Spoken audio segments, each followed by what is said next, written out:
Assalamualaikum warahmatullahi wabarakatuh. Sampurasun. Tepangkeun wasta abdi ieu Samamener Rusmayanti.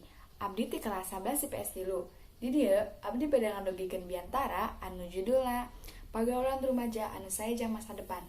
Tata acana hayu urang panjatkeun puji sareng syukur ka Gusti Allah Subhanahu wa taala. Anu dimana dina kasempatan ieu urang tiasa kempel ngariung sareng dina kayaan sehat walafiat. Pagaulan rumaja, anu pasti urang teu aneh deui ngadanguna. Seueur warta, seueur anu nyarioskeun anu namina pagaulan rumaja. Janten anu kumasi pagaulan rumaja anu saeja masa depan teh. Ayeuna kalakuan rumaja geus araneh wae. Loba anu beunang kasus, aya beunang kasus narkoba jeung sajabana. Aya sababaraha hal anu bisa dilakukeun ku urang anu bisa mawa ka pagaulan anu saeja masa depan. Nyaeta urang kudu hidup di lingkungan anu bener, sangkan urang nage mimilu bener.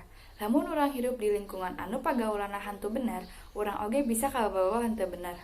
Urang oge kudu bijak lamun bade milih rerencangan. Eta teh salah sahiji sikap urang anu bisa jauh ti sifat-sifat anu hantu bener. Tapi karencangan anu lainna ulah dijauhan atanapi ulah dibaturan. Urang kudu tetep ngabaturan, tapi urang tek ngingin kababawa ku pagaulanna anu henteu bener. Salaku remaja oge, urang kudu bisa ngisi waktu kosong ku hal-hal anu positif. Contona maca buku, ngagambar jeung sajabana. Salaku orang tua oge, kudu bisa mere arahan anu bener sangkan anakna teu kababawa ku ajaran anu henteu. Ti pagaulan oge, aya sababaraha hal anu kudu dilakukeun ku diri urang sorangan. Nyaeta, urang kudu yakin ke diri urang sorangan. Urang kudu fokus ka solusi, jeung urang kudu bisa ngahampura ka diri urang sorangan. Selain eta oge, urang kudu bisa milah-milah hal-hal mana anu alus jeung diri urang jeung jang masa depan urang. Aya sababaraha contoh kegiatan anu sae jang masa depan. Tongtuna oge eta teh asup ka pagaulan anu sehat. Anu mimiti kegiatan ekstrakurikuler di sakola. Kegiatan ieu bisa ngembangkeun bakat di diri urang. Salian teh eta oge anu pastina pagaulan urang beuki luas. Soalna jalmi-jalmina ge bareda jeung kumpul dina hobi anu sami. Anu kadua, kelompok diajar. Kelompok diajar ieu asup ka pagaulan anu sehat anu saeja masa depan. Kusabab eta kelompok diajar teh jalmi-jalmina bareda. Anu pastina oge kacerdasana bareda-beda. Contona, anu hijina pinter sejarah, tapi anu hijina pinter matematika.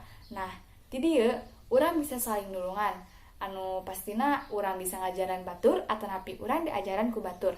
Anu katilu nyaeta kelompok pecinta alam.